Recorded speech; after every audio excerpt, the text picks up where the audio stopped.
Aleluia, glória a Deus. Amados, hoje é um dia muito especial, hoje é o nosso episódio final da série Dicionário de Deus. Foram mais de 10 episódios, estamos chegando aí no episódio final, né? Quem sabe Deus levanta aí uma segunda temporada, né? Não sei, mas nós aprendemos muito durante esse tempo e hoje a gente vai encerrar a série com duas palavras que também não vão poder ficar fora do nosso dicionário. Mas antes de falar quais são essas duas palavras que nós vamos meditar nelas, eu queria relembrar as palavras que nós ressignificamos, né? As palavras que foram ressignificadas no nosso coração durante todo esse episódio, né? Durante toda essa série. E eu acredito que essa série ela vai ser um divisor de águas em nossas vidas, em relação a olhar para certas palavras e entender verdadeiramente o que Deus quer falar para nós. Quando Deus declara essas palavras na Bíblia, a profundidade do que Ele está querendo nos comunicar, amém? As palavras que foram ressignificadas aqui foram abdicação, amor, autoridade, bênção, Bíblia, comunhão, Cristo, cruz, Deus, Espírito Santo, fonte, fogo, graça, idolatria, igreja, justiça, Lúcifer, missão, mordomia, oração, ovelha, Páscoa, paternidade, santo e salvação. E hoje nós vamos encerrar com outras duas palavras muito importantes que não podem faltar no nosso dicionário, que são a palavra testemunho. E eu disse, eu acho que com Z não vai ter nenhuma palavra, Senhor, eu acho que não tem com Z não. Aí Deus disse, tem, zelo. É a palavra que nós vamos encerrar. Agora deixa eu dar um testemunho aqui. Quando eu estava escrevendo essas palavras que a gente já buscou, porque eu fiz um dicionário que eu estou chamando de dicionário completo, né? A cada domingo eu trago uma porção para vocês, mas eu estou construindo o dicionário completo. Deu mais de 100 páginas de toda a série. Eu acho que talvez pode ser até que depois saia um livro disso aí, né? Eu vou reescrever para sair um livro. E aí eu estava buscando nesse dicionário completo, deu 106 páginas, uma coisa assim. Eu estava buscando nesse dicionário as palavras que já foram ditas aqui, né? E estava vindo muito forte ao meu coração o seguinte: conta as palavras do Novo Testamento, conta as palavras do Novo Testamento. Eu não entendi nada, né? Aí eu fui contar, até hoje nós falamos 25 palavras, hoje nós vamos falar 27. E o Novo Testamento tem 27 livros. Se você perguntar, pastor, o que isso tem a ver? Eu vou te dizer, eu não sei. Mas eu achei tão interessante que veio no meu coração isso, conta as palavras, Novo Testamento. E quando eu fui contar, deu isso. Aí eu disse, não, eu preciso testemunhar isso lá para a igreja, né? E que é tremendo, né? Um dia Deus vai dar o significado, né? Vai ressignificar isso que Ele disse. Mas eu disse, meu Deus, que coisa fantástica. Então a mesma quantidade dos livros do Novo Testamento é que a gente trouxe aqui, e Deus não quer que isso passe batido. Por enquanto, se alguém tiver algum discernimento aqui, depois chega para mim e diz que eu ainda não tive, mas eu achei isso fantástico. Eu disse, eu vou comunicar à igreja, que pode ser que alguém diga, pastor, eu acho que é isso e faça sentido, e a gente vai prosseguir por esse rumo. Amém? A próxima palavra do nosso dicionário e a penúltima palavra é testemunho. Amados, para quem está chegando agora, para quem não está familiarizado com a questão do dicionário, Deus colocou no nosso coração de ressignificar algumas palavras. Palavras que às vezes aparecem na Bíblia, palavras que nós temos esse convívio com ela como cristão, e muitas vezes nós não temos o verdadeiro e o real significado delas. E durante toda essa série, essas 25, mais essas duas que nós vamos falar hoje, essas 27 palavras, é exatamente sobre isso. para ressignificar aquilo que Deus quer falar para nós. Nós falamos lá no primeiro dia do dicionário que para que você seja fluente em uma língua, ou seja, não é nem fluente, para que você tenha uma mínima comunicação com uma língua, você precisa entender o significado de algumas palavras. E a partir desse significado dessas palavras, você começa a se comunicar na língua. Então, com Deus não é diferente. Nós precisamos ter significado das palavras que Deus fala para a gente, que a gente possa entender a profundidade do que Ele quer falar. Amém?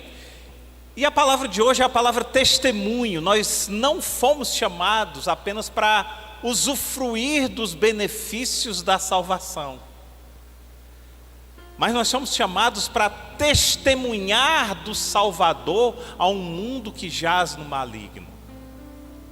É muito bom quando a gente foca no que ganhamos quando aceitamos a Jesus, mas nós temos também que focar naquilo que precisamos fazer a partir do momento que nos tornamos cristãos. E Deus pede que nós nos tornemos testemunhas dele. E muitos cristãos têm restringido a sua vida cristã a um domingo de culto, ou mesmo a um domingo de missa. E ainda acham que isso é suficiente, dizendo assim: olha, eu sou cristão, eu vou ao culto, né? Ou eu vou à missa todo domingo. Isso não é suficiente, queridos. Na verdade, as pessoas precisam entender que um cristão que vai ao culto apenas no domingo, ou que vai à missa apenas no domingo, é um cristão raquítico espiritual. Isso mesmo, talvez você nunca tenha ouvido esse termo, mas é um cristão raquítico espiritual. E se você fizer um teste, você vai ter uma noção melhor do que isso. Imagine se você resolver hoje se alimentar somente aos domingos. Não, eu vou só comer aos domingos. Eu vou passar a semana todinha sem comer nada. Eu só vou comer aos domingos. Tente imaginar, e não precisa ir muito longe, não precisa ter uma imaginação muito fértil para você perceber que você não vai aguentar muito tempo. Não vai aguentar, você vai começar a definhar fisicamente. E no espiritual também é assim. Pastor, eu sou cristão, eu vou, todo domingo eu vou ao culto, querido, então ótimo.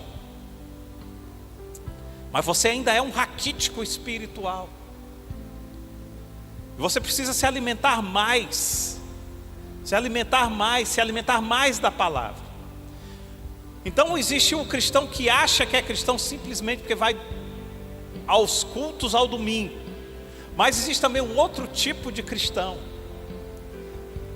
É o cristão que vai além. Ele geralmente diz assim: eu vou ao culto todos os domingos, eu leio a minha Bíblia, eu faço meu devocional, eu tenho meu tempo com Deus. A gente conhece vários assim. E amém, glória a Deus, mas deixa eu te dizer uma coisa. Não há crítica nenhuma com relação a isso. Mas se você fizer uma análise um pouco mais profunda, muitas vezes esse tipo de cristão já é um cristão tipo ovelha gorda e egoísta. É a ovelha que se alimenta, mas não transborda. Nós precisamos ser algo além. Ovelhas gordas, muitas vezes nós estamos tratando aqui no aprisco do Senhor. Pastor, mas eu acho que agora o Senhor pegou pesado. Amados.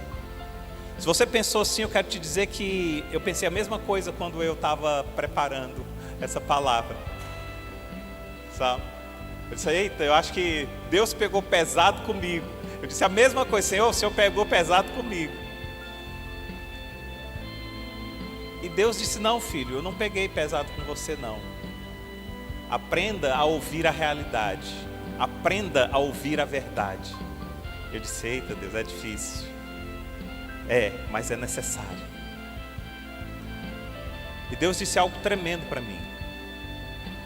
Eu até, se eu vou anotar aqui para que eu não esqueça. Eu disse assim: filho, não tem problema um dia ou outro que você não consiga ler a Bíblia, desde que nesse dia você seja a minha palavra aberta. O que Deus estava querendo me dizer na hora que eu estava preparando essa palavra era o seguinte: filho, continue buscando, continue lendo, continue fazendo o seu devocional, mas filho, mais do que isso, seja o devocional de alguém. Mais do que você se alimentar com o devocional, que é extremamente importante, seja o alimento de alguém. Aí eu disse: agora sim, Senhor, agora o Senhor pegou pesado. Porque quando a gente abre a Bíblia, quando a gente começa a ler, quando a gente começa a entender, quando a gente começa a ter o nosso devocional, gente, isso é maravilhoso, a gente passa por um outro nível. Mas ainda é um nível egoísta. Ainda é um nível de que a gente olha e diz assim: ei, Senhor, o Senhor está me enchendo.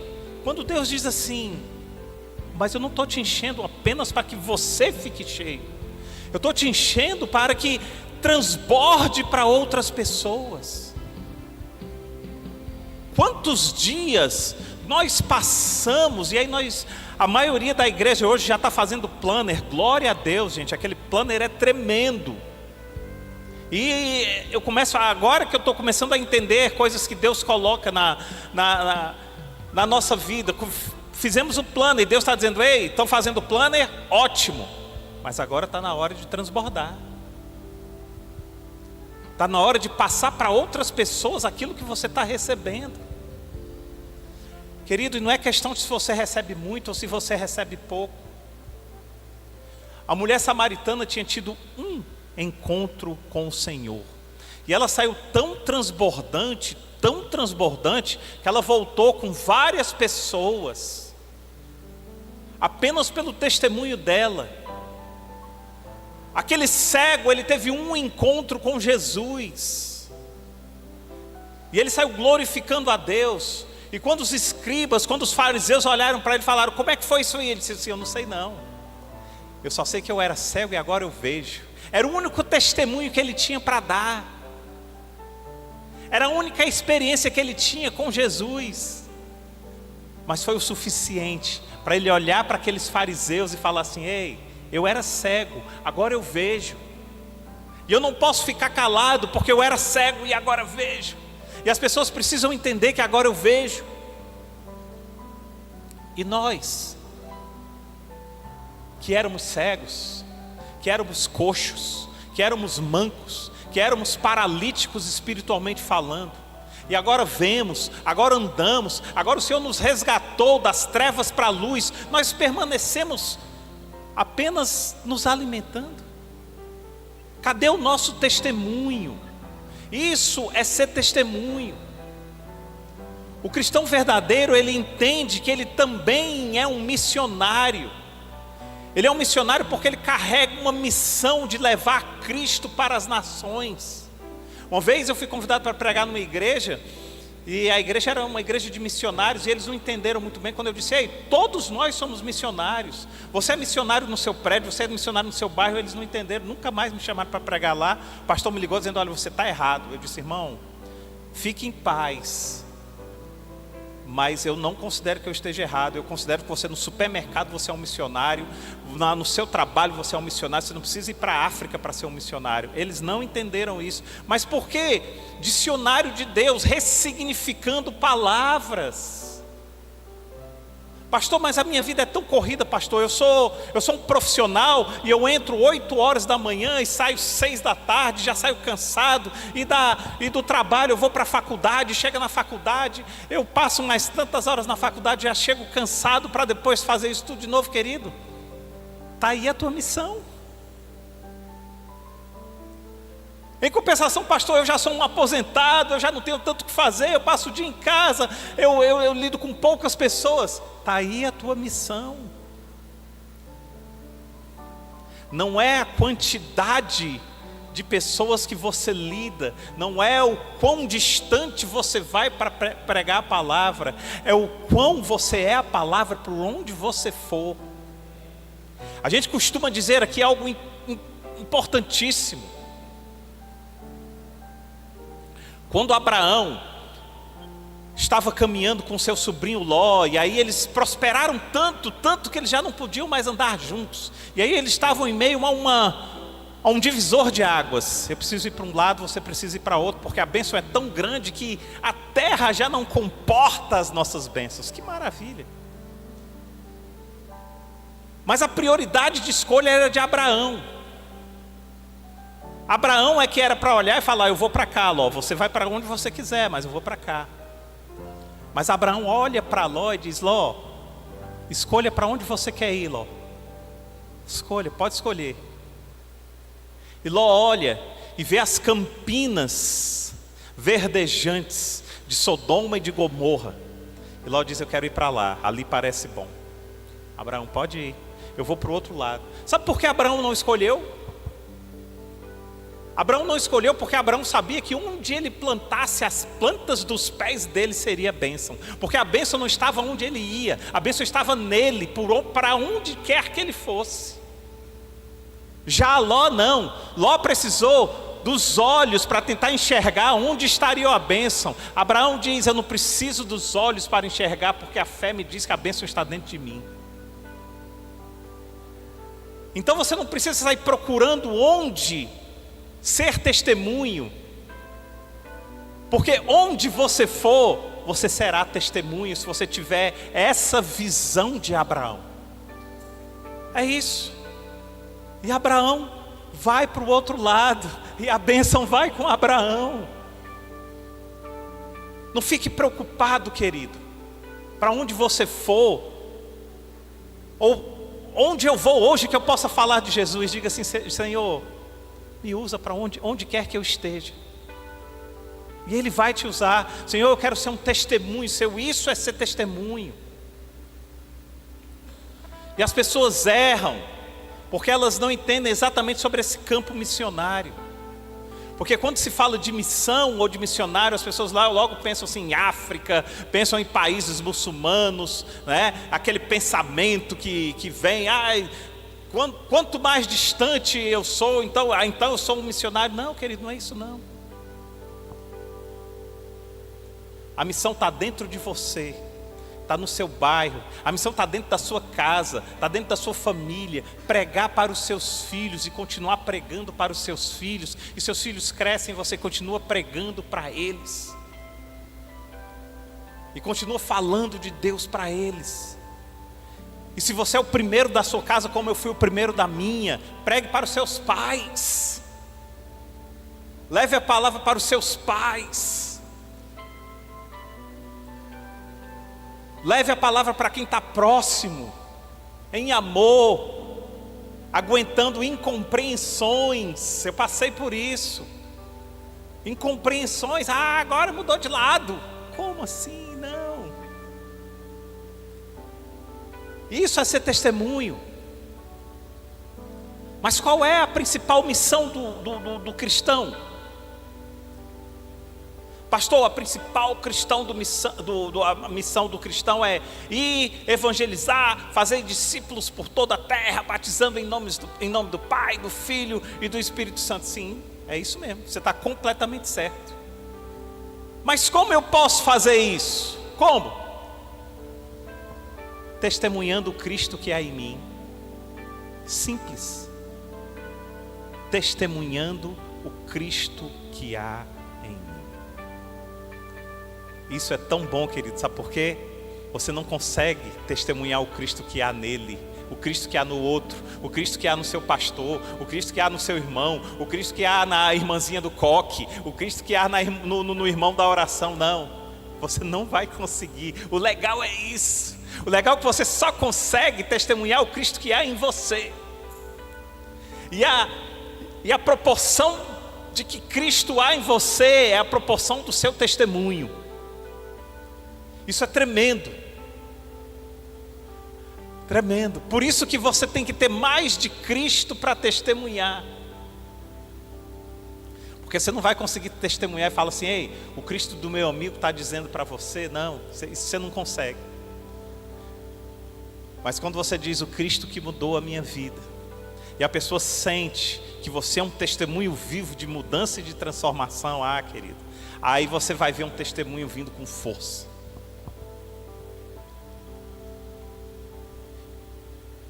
Eu queria fazer um exercício aqui.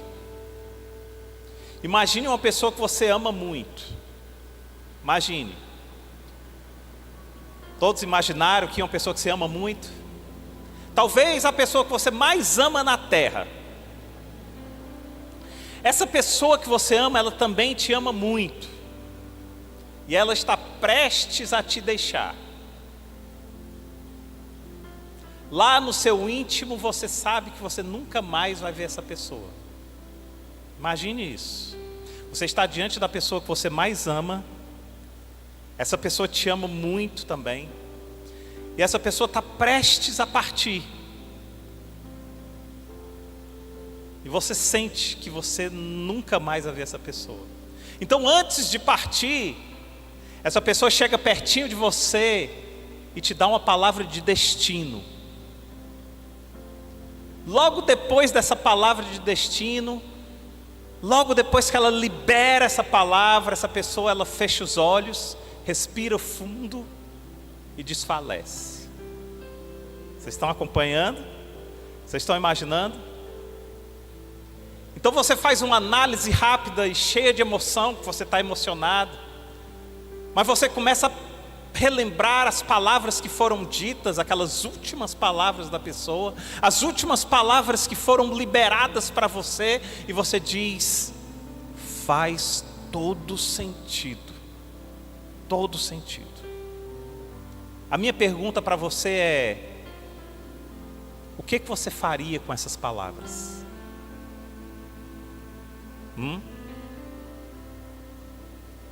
O que você faria com essas palavras? Abra sua Bíblia em Atos capítulo 1, verso 8.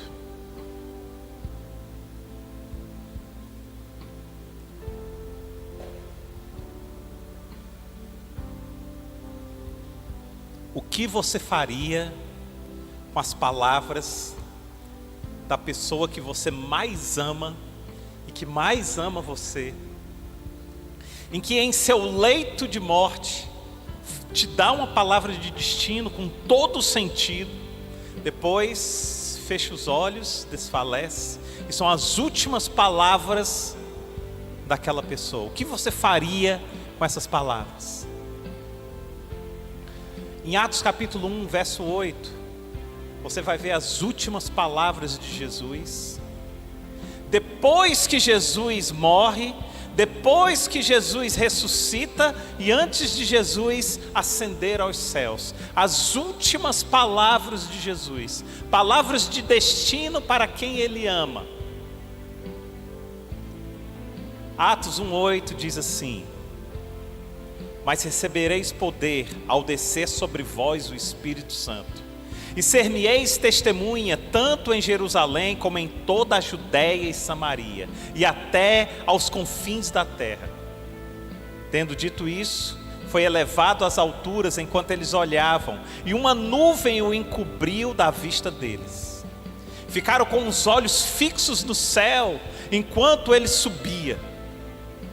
De repente, 2 homens vestidos de branco se puseram ao lado deles e lhes disseram: Galileus, por que vocês estão olhando para o céu?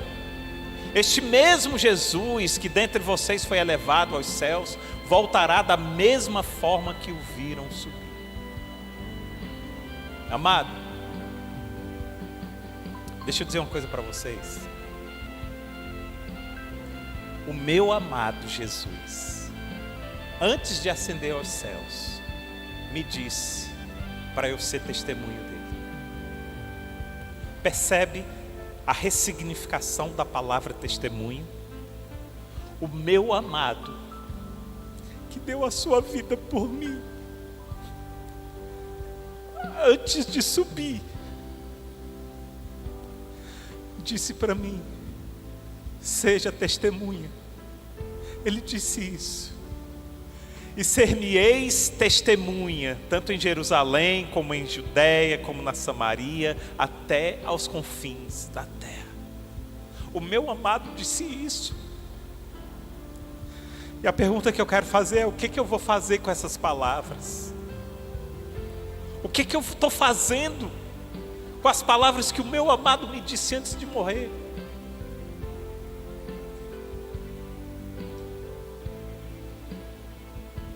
Eu acho que quando Ele vier descendo dos céus, porque a promessa vai ser cumprida. Quando Ele vier descendo dos céus, Ele vai ficar feliz em saber que eu realmente fiz tudo para ser testemunha dEle. E eu acho que quando Ele vier descendo dos céus, eu vou ficar feliz em dizer: Senhor, me perdoa, mas eu fiz tudo para ser a tua testemunha, o Senhor sabe. E o mais interessante de tudo é que quanto mais testemunha dele eu sou, para agradar o coração dele, mais poder vem do Espírito Santo para que eu seja ainda mais testemunha, para que possa ainda mais agradar o coração. E recebereis poder, para quê?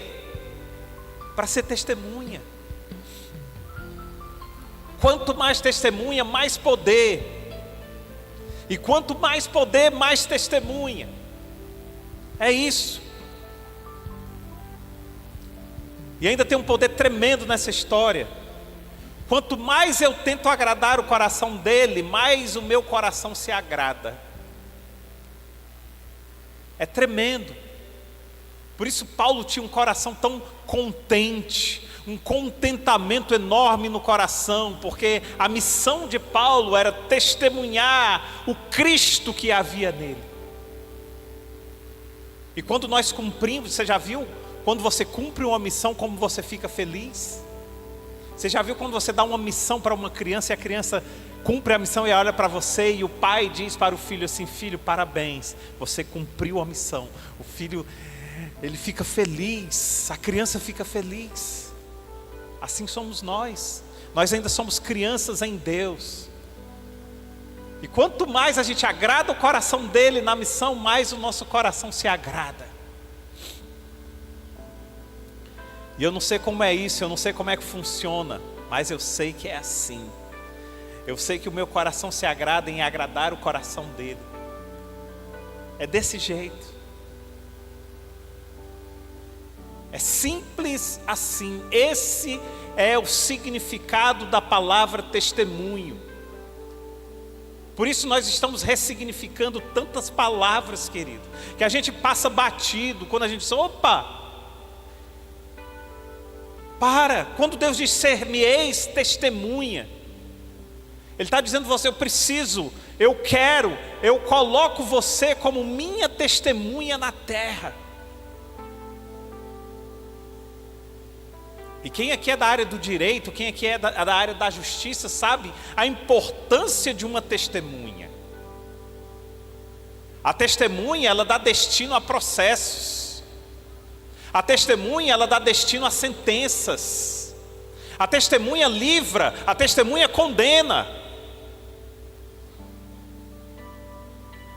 Ei, no reino dos céus não é diferente. E ser-me-eis minha testemunha. Nós precisamos ter como grande objetivo, queridos, levar o testemunho de Cristo. Abra sua Bíblia em Atos capítulo 22.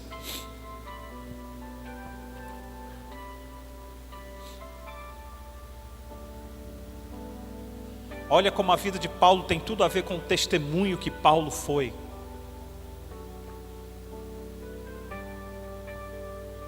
Em Atos capítulo 22 você vai conhecer a conversão de Paulo. No verso 6 diz assim: por volta do meio-dia eu me aproximava de Damasco, quando de repente uma forte luz vinda do céu brilhou ao meu redor. Caí por terra e ouvi uma voz que dizia: Saulo, Saulo, por que você me persegue? Então eu perguntei: quem és tu, Senhor? Ele respondeu: eu sou Jesus, o Nazareno, a quem você persegue. Os que me acompanhavam viram a luz, mas não entenderam a voz daquele que falava comigo. Assim perguntei: que devo fazer, Senhor? O Senhor disse: levante-se e entre em Damasco, onde será dito o que você deve fazer. Os que estavam comigo me levaram pela mão até Damasco, porque o resplendor da luz me havia deixado cego. Um homem chamado Ananias, fiel seguidor da lei e muito respeitado por todos os judeus que ali viviam, veio ver-me e, pondo-me junto a mim, disse: irmão Saulo, recupere a visão. Naquele mesmo instante pude vê-lo. Então ele disse, presta atenção o que Ananias diz: o Deus dos nossos antepassados o escolheu para conhecer a sua vontade, ver o justo e ouvir as suas palavras da sua boca. Você será testemunha dele a todos os homens daquilo que viu e ouviu. E agora, o que está esperando? Levante-se, seja batizado e lave os seus pecados invocando o nome dele. Queridos, essa passagem é a história da conversão de Paulo. E não só da conversão, mas da transformação de Saulo em Paulo. Por que eu digo isso? Porque toda conversão genuína é acompanhada de transformação.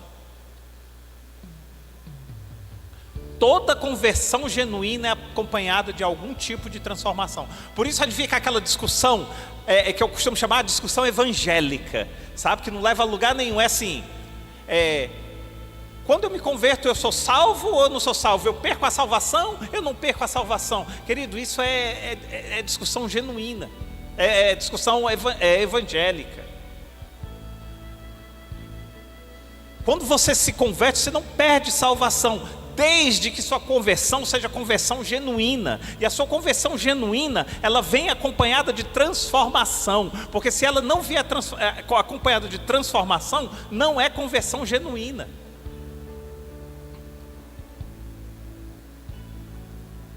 Paulo ficou cego, Ananias disse: veja, ele viu. E agora ele disse assim: está esperando o quê? Vamos ser batizados. Hoje a igreja parece que implorando para as pessoas se batizarem. Você viu, Ananias está esperando o quê? Ei, batizado aí. Lembra quando Jesus chamava os discípulos? Ele não ficava assim: ei, levante a mão quem quer aceitar, quem quer me aceitar. Ei, quem quer me seguir, levanta a mão. Aí Pedro, por favor, Pedro, levante a mãozinha, Pedro. Não, sabe como é que Jesus fazia? Ei, larga o teu barco, vem, segue-me. Meu irmão, se você não seguisse, você é que está perdendo. Jesus sabia a preciosidade do convite. Ei, Zaqueu, hoje eu vou almoçar lá na tua casa. Zaqueu percebeu que o convite era para Zaqueu. Não era Zaqueu convidando Jesus, era Jesus convidando Zaqueu. Por isso que às vezes quando a gente diz assim: alguém quer aceitar Jesus aqui, não é a igreja te convidando não, querido. Não é saber se você quer aceitar ou não quer aceitar, não. É uma oportunidade que Deus está te dando. Mas está tudo passando. Está tudo passando. E aí Ananias olha para Paulo e diz: Paulo, está esperando o quê? Vem ser batizado. Percebe como existe um interesse da própria pessoa? E agora vem a reflexão. Para que Jesus resgatou Paulo das trevas? Para quê? A resposta está lá no verso 15. No verso 15. Você será testemunha dele, de Jesus, a todos os homens daquilo que viu e ouviu. Paulo é resgatado das trevas para quê? Para ser testemunha. Existe propósito, querido. Existe propósito. Mas o lindo dessa história é que a partir desse dia, Paulo nunca mais se desviou do propósito. Esse é o X da questão. Paulo estava indo matar, Paulo estava indo prender, Paulo estava indo esquartejar, bater, estava indo acabar com os cristãos de alguma forma. Mas a partir do momento que ele ouve a voz do Senhor, que diz: Paulo, você vai ser minha testemunha. Paulo nunca mais fugiu do propósito. Nunca mais.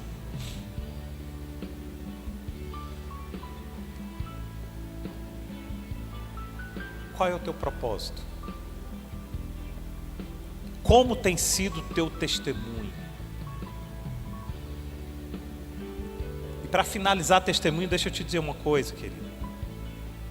O maior ato de testemunho não é o que sai da sua boca, mas aquele que vem em atos de amor, em forma de amor. Esse é o teu maior testemunho. Tem um filme chamado Compromisso Precioso. Até citei lá no curso de noivos. Eu e a Regina assistimos esse filme 185 vezes e choramos 186. Acho que teve um dia que a gente chorou 2. É um filme tremendo, é um filme bem antigo, mas é um filme maravilhoso que vale a pena você assistir.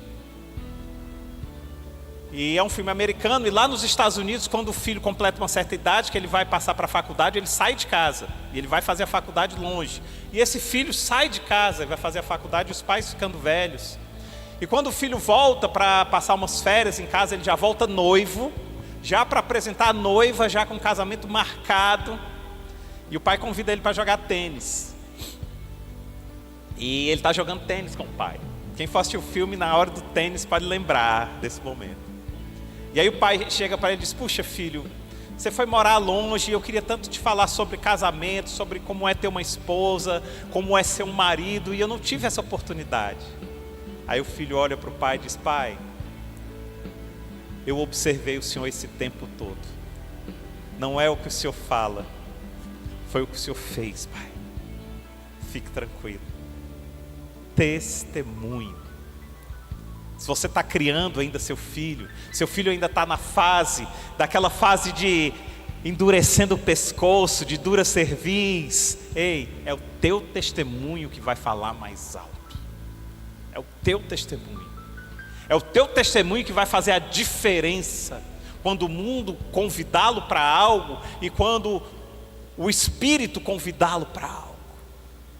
É isso. Paulo impressionou as pessoas, não tanto pelo que ele falava, mas pelo testemunho de transformação de vida que ele apresentava. Jesus disse lá em João capítulo 15, verso 26 e 27, ele diz assim: quando vier o conselheiro que eu enviarei a vocês da parte do Pai, o Espírito da verdade que provém do Pai, ele testemunhará a meu respeito. E vocês também testemunharão, pois estão comigo desde o princípio. Olha aí. Está na hora da gente começar a testemunhar. E essa palavra ela não vem no momento melhor, porque nós estamos vivendo esse momento na casa de oração. O momento de semear. Amém? O conselheiro já chegou, queridos. E agora Jesus está esperando que a gente seja esse testemunho vivo que reflete a glória de Deus. Testemunho. Qual tem sido o teu testemunho? E recebereis poder para serem minhas testemunhas, tanto na Judéia como até os confins da terra. Muitas vezes a gente pede poder para Deus. Senhor, me dá poder. Nós chegamos cedo aqui, a Ana Alice estava dizendo ali: eu tenho 10 poderes. A criança, ela gosta, né? Ela gosta de olhar um super-herói. Aí eu disse: qual é o poder do teu pai? O meu pai tem o poder do Hulk. Isso é lindo, queridos. Mas quando a gente cresce, existem poderes que são liberados. Poderes. Mas o poder só é liberado a partir do momento que você cumpre o propósito. Quando você cumpre o propósito, Deus libera o poder. Sabe aquele cara que diz assim: pastor, eu não sei pregar não. Aí chega um dia que alguém chega para ele e diz assim: cara, eu preciso que você leve uma palavra domingo. Não tem ninguém, leva a palavra. Ou no comunhão em mesa, leva a palavra. Metade vai dizer assim: não, eu não tenho esse poder. A outra metade vai dizer assim: pastor, estou me tremendo aqui todinho, estou morto de medo. Mas eu vou. Eu vou, porque se o Senhor está pedindo, se Deus está chamando, eu vou. E recebereis poder para ser minha testemunha. Percebe? É desse jeito. Aí o cara leva uma palavra tão linda, tão simples, tão direta. Então a gente diz, cara, que palavra tremenda. Aí ele diz, sério, vocês gostaram? Não, foi o Senhor. O Senhor que te liberou poder para que o propósito fosse cumprido. É assim que funciona. É desse jeito que funciona. Testemunho, ressignificando a palavra testemunho. E agora vamos para a nossa última palavra do dicionário. Já estou até com saudade do nosso dicionário. Palavra zelo.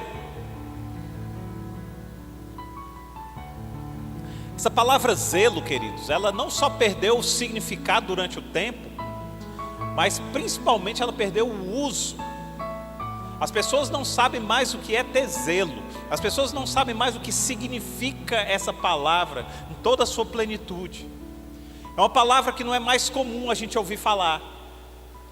No entanto, é uma palavra cada vez mais fundamental para o cristão. Quanto mais cristão nós somos, mais zelo nós precisamos ter. Zelo significa cuidar de algo ou cuidar de alguém. Ter consideração por algo ou por alguma pessoa. O indivíduo que ele tem muito zelo, seja por algo, seja por alguém, ele é um indivíduo zeloso, considerado zeloso. E é alguém que se sente com uma grande afeição por algo ou por alguém. Eu conheço pessoas que são extremamente zelosas pelo seu carro. Todo final de semana vai lá e lava o carro, dá aquele polimento que o carro tem que ficar limpinho. Zelo pelo carro. Às vezes até a esposa fica com ciúme, porque diz assim, oh meu Deus, se ele desse pelo menos esse polimento em mim, eu também ia ficar bem, né? Mas dá o polimento no carro e não trata da esposa. Tem também esse tipo, né? E a esposa diz assim, ei, se você cuidasse de mim como você cuida do seu carro. E os filhos dizem, pai, me dá a atenção que o Senhor dá para o seu carro. Tem gente que tem zelo por futebol. Rapaz, vai ter um jogo, aí o cara vai e ele já se prepara, se programa, faz tudo direitinho e tudo, compra o ingresso ele já sabe quais são os lugares do estádio que tem o melhor posicionamento para ele assistir o jogo e tudo e tal, e vai para o estádio, chega 3 horas antes, né? Sai não sei quantas horas depois, satisfeito para casa, mas quando chega na igreja atrasado. É engraçado, mas zelo é isso, zelo é aquilo que você dá valor. Você zela por aquilo que você dá valor. E não tem problema nenhum, querido, em ser zeloso por aquilo que você dá valor. O problema é você saber o que você está valorizando. Esse é o problema.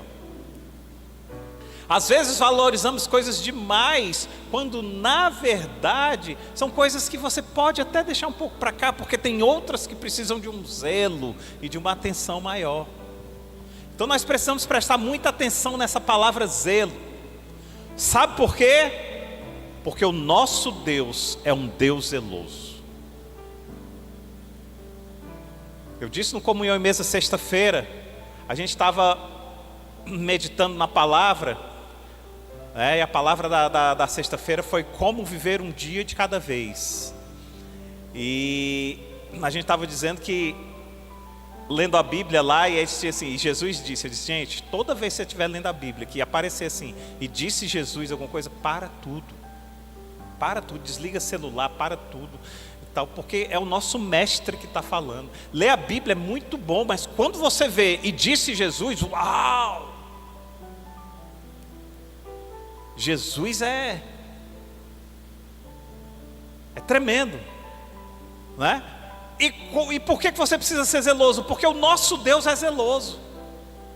Êxodo capítulo 34, verso 14 diz assim, porque não te inclinarás diante de outro Deus, pois o nome do Senhor é zeloso. Deus zeloso é Ele. Olha aí. Deuteronômio capítulo 4, verso 24 diz, porque o Senhor teu Deus é um fogo que consome, um Deus zeloso. Quando eu leio isso, eu disse: Senhor, qual é o zelo que o Senhor tem nesse momento que eu preciso também zelar? Qual é? Para que eu possa alinhar o meu coração ao teu coração. E deixa eu te dizer uma coisa, querido. Uma das coisas que suscita a ira de Deus é a falta de zelo. Dito isso, a gente já precisa olhar para a palavra zelo com outros olhos. Concordam? Não é? O zelo ele é tão importante, mas tão importante para Deus, que o único momento de indignação, de ira e de revolta de Jesus foi registrado diante da irreverência e do descaso e da falta de zelo com o sagrado. Percebe a importância? A casa de Deus havia se transformado num balcão de negócios. A fé tinha sido colocada em último plano. Tudo deixado para trás. O templo era um lugar de encontro, né? Para justificar interesses próprios, ao invés da religião essência. Inclusive eu nem gosto como quem fala muito mal de religião, porque a religião em si ela não é ruim não. Ruim é o que a gente faz com a religião. A religião vem de religare, que quer dizer religar o homem a Deus. Então a religião é extremamente essencial. Mas o que o homem tem feito com a religião é que é o negócio. A religião essência ela é importantíssima. E nós precisamos viver religião. Por quê? Porque é um dos propósitos, um dos testemunhos do homem é que ele religue novamente Deus, o homem a Deus, quando fomos desligados pelo nosso pecado. Então a religião em si ela não é ruim. O que é ruim é o que os fariseus estão fazendo, o que os hipócritas estão fazendo. E muitas vezes o fariseu sou eu, e muitas vezes o hipócrita sou eu. Então eu não gosto de falar mal de religião, porque a religião em si, em essência, ela não é ruim. Ruim é o que nós estamos querendo fazer da religião, impor a minha, ou tentar falar mais da minha, e descredenciar a outra. Não, isso aí não. Mas quando eu chego e vejo uma pessoa que está desconectada, desligada, e eu chego para ela e eu testemunho Cristo para ela, e eu consigo religá-la a Cristo, isso é religião. Percebem? Então Jesus entra no templo, e quando ele entra no templo ele vê aquela bagunça, as pessoas tendo que pagar um valor, e um valor alto, para poder sacrificar ao Senhor, o templo sendo feito de negócios. Então Jesus olha e vê a falta de zelo, e quando ele vê a falta de zelo, aí suscita a ira de Deus. João capítulo 2, versos 16 e 17 diz assim, é onde vai dizer como Jesus viu aquele momento. Jesus disse assim: tirai daqui estas coisas, não façais da casa de meu pai casa de negócio. E aí eles lembraram, né? Os discípulos lembraram, né, que estava escrito lá no Salmo 69, verso 9, né? O zelo da tua casa me consumirá. O Salmo 69, verso 9, o salmista estava dizendo que, inclusive é considerado o Salmo do Messias. Muito antes de Jesus vir, alguém escreveu o Salmo do Messias, e lá no Salmo do Messias diz assim: o zelo da tua casa me consumiu. Aí quando Jesus vem, que ele vê a casa, o templo de Deus, o templo do Senhor, sendo usado sem zelo, sem importância, as pessoas dando mais importância ao que ganhava do que a própria presença do Espírito, Jesus se ira, e aí os discípulos dizem: caramba, a gente já ouviu isso em algum lugar, olha a ira dele. E aí eles lembram que eles já tinham ouvido isso. E os discípulos estudavam, porque os judeus, né, os judeus tinham a escola deles, que eles estudavam a palavra, então eles já tinham ouvido isso em algum lugar. Mas o que mais chama a atenção é que essa história, ela não se resume só aos tempos bíblicos, não. Ainda hoje nós temos muito pouco zelo diante das coisas sagradas. Eu vejo pessoas que estão doentes, aí pedem oração, mergulham na igreja, clamam a Deus por cura, e quando são curadas, voltam para suas vidas medíocres. É impressionante a quantidade de pessoas que mandam mensagem dizendo: pastor, eu preciso de oração, estou assim, estou doente, tal. Aí quando são curadas, voltam para a vida medíocre, como se nada tivesse acontecido. Sabe a história daquele cara que ele está procurando uma vaga de estacionamento? Aí ele está procurando a vaga, aí ele diz: Senhor, me ajuda, Senhor. Senhor, por favor, Senhor. Ah, Senhor, coloca uma vaga diante de mim, Senhor, por favor. Aí vem uma vaga. Quando ele vê uma vaga, ele diz: não precisa não, Senhor, já achei uma. Somos nós. Sabe? A gente dá risada, mas sabe, assim, a carapuça às vezes ela cai. Somos nós. Às vezes a gente chega e diz: Senhor, estou precisando tanto disso. Aí Deus é simples. Aí ele trata aquilo de uma forma tão simples que a coisa se resolve. E a gente diz assim: ah, Senhor, então nem precisava de ti, foi resolvido. Aí como não? Fui eu que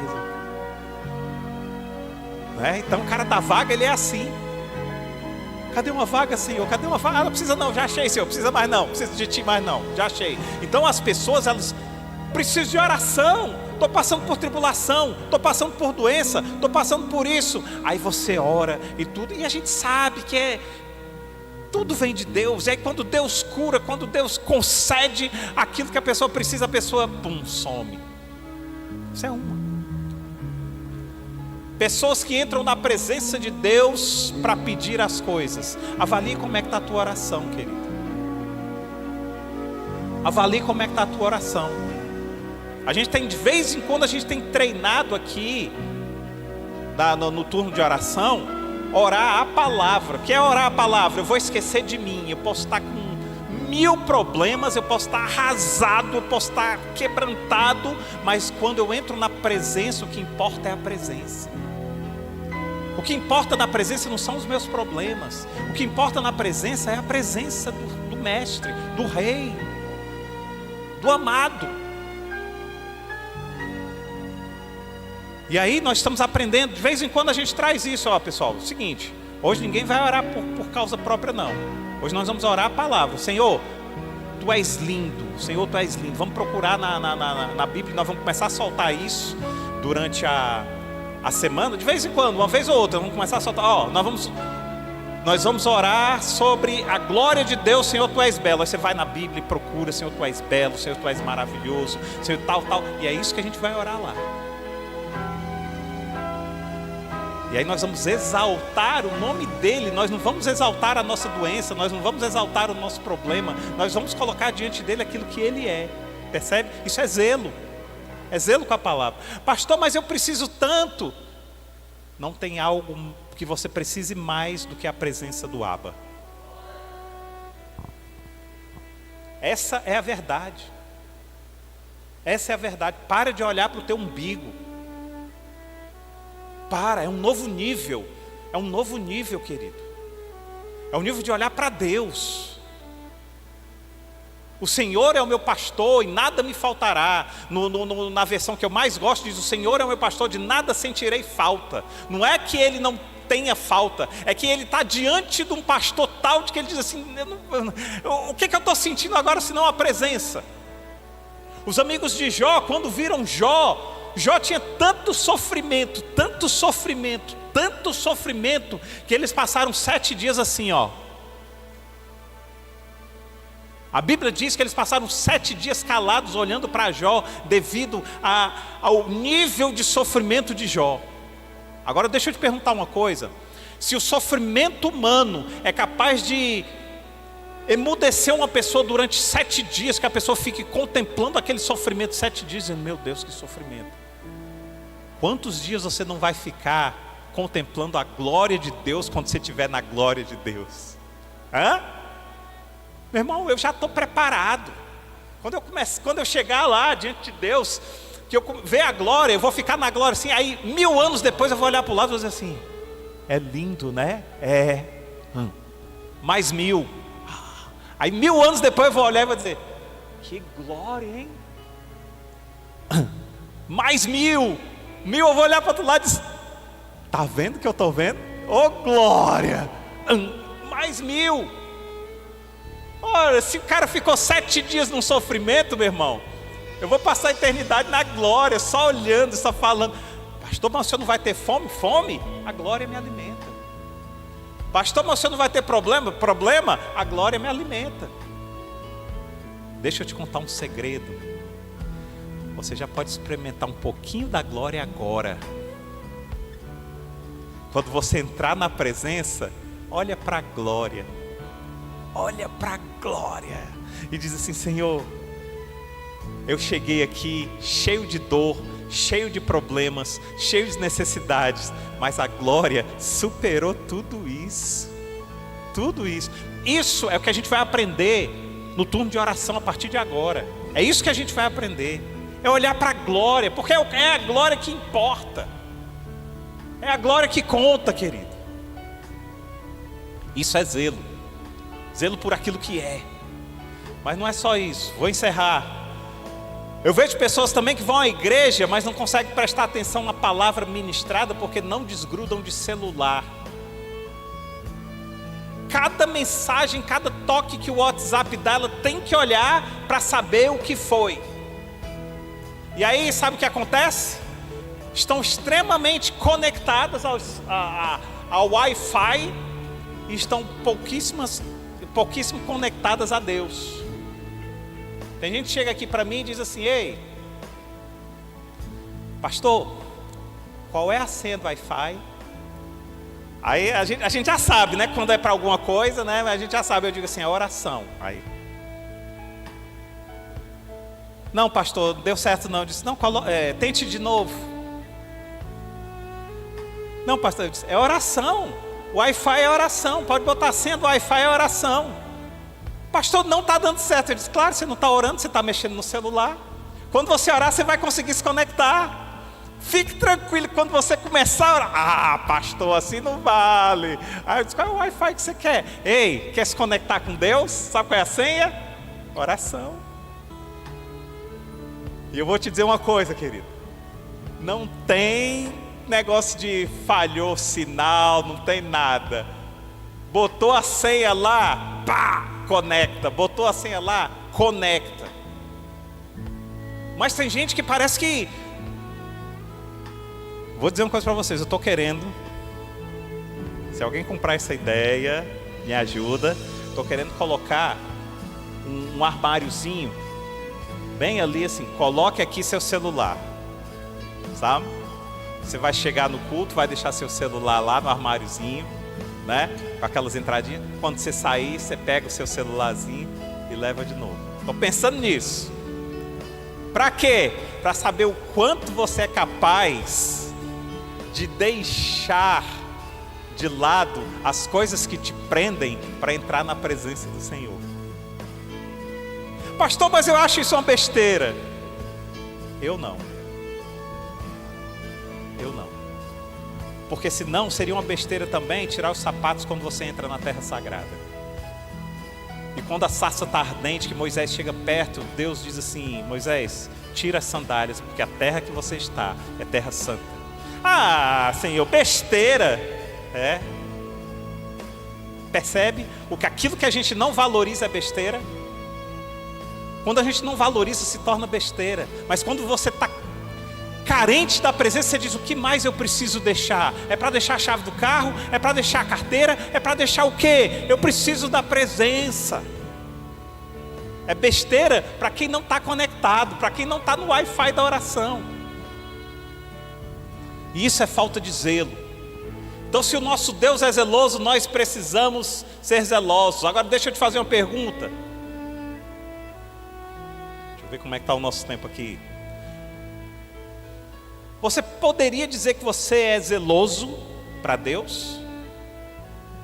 No mundo em que nós estamos vivendo hoje, Ser zeloso é mais do que simplesmente um ato, é uma necessidade para o cristão.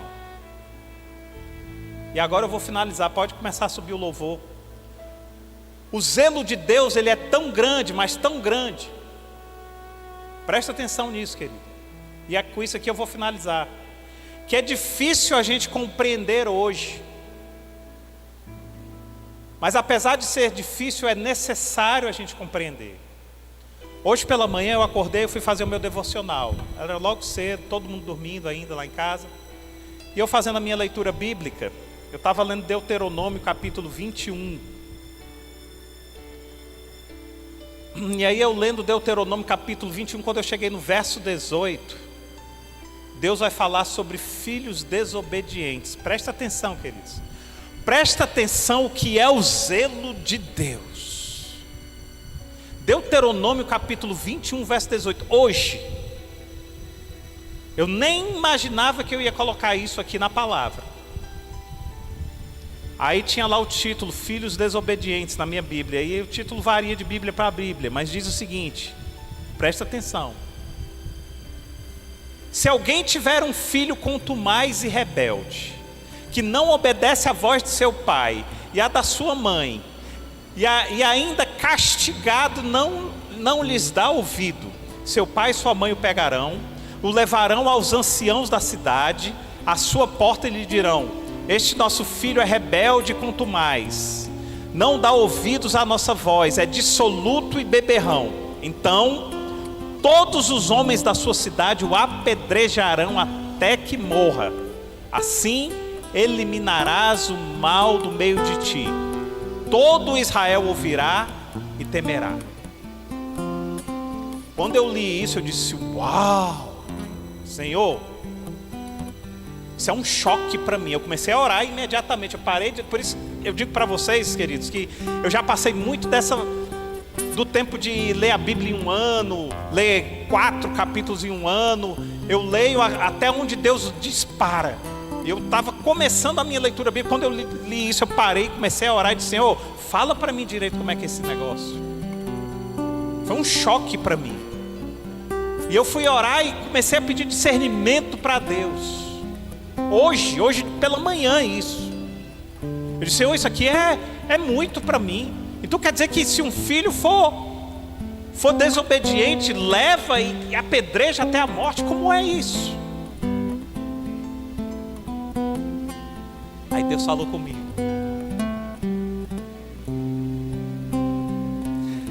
Deus disse assim, eu até anotei, que eu disse assim: Senhor, eu preciso anotar e levar para esse pessoal, Senhor. Deus disse assim: filho, o intuito dessa ordenança nunca foi matar os filhos, nunca foi matar os filhos desobedientes, muito pelo contrário, o intuito sempre foi passar o zelo da obediência de pai para filho. E Deus disse para mim: mas presta atenção, filho. E aqui é onde foi o meu choque maior. Ele disse assim: naquele tempo em que eu matava o filho desobediente, uma quantidade muito menor de mortos por desobediência contumaz aconteceram do que acontece hoje. Porque hoje uma quantidade enorme de filhos morrem por serem desobedientes aos seus pais e não serem zelosos. Eu disse: como é que é, Senhor? Ele disse: é. Porque naquele tempo os filhos obedeciam por temor.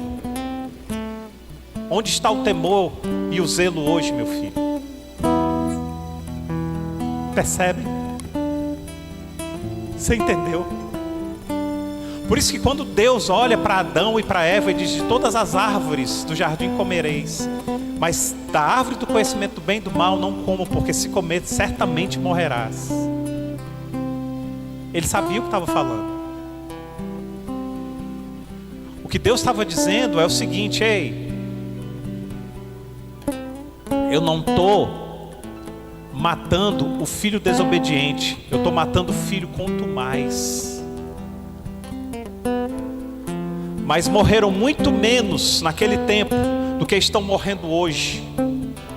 Porque hoje os pais não estão sendo zelosos com seus filhos, estão deixando seus filhos serem desobedientes.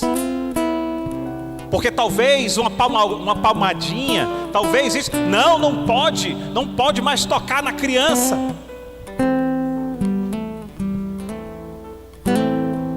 E aí nós perdemos o zelo e o temor do Senhor. Mata-se mais quando se afrouxa o zelo do que quando se tem zelo. E observe que no final da passagem, só para você não sair daqui mal entendido e achando que Deus é ruim, no final da passagem, Deus diz assim: todo Israel ouvirá e temerá. Então o objetivo nunca foi a morte, o objetivo sempre é o temor, é o zelo. E hoje as pessoas não estão mais nem ouvindo, nem muito menos temendo. E aí, queridos, nós queremos finalizar a nossa série dizendo que, assim como um aluno deve estudar e aprender com zelo, assim como um pai deve educar e deve conduzir seu filho com zelo, assim como um cônjuge deve cuidar do seu relacionamento com zelo, assim como um profissional deve trabalhar e conduzir o seu trabalho com zelo, assim também um cristão deve ter zelo pelas coisas de Deus. Eu quero finalizar citando em oração Romanos 12:11, que diz assim: nunca falte a vocês zelo, antes sejam fervorosos no Espírito, servindo ao Senhor. Amém? Com a palavra zelo nós encerramos a nossa série Dicionário de Deus, entendendo o que é testemunho e o que é zelo pelo coração de Deus. Deus é tão zeloso que Ele não vê problema nenhum em manter o zelo daquilo que é correto. E o fogo do zelo de Deus, Ele um dia vai descer, que Ele nos encontre aptos a sermos queimados como purificação, para estarmos cada vez mais perto deles. Amém? Quero orar por você, querido.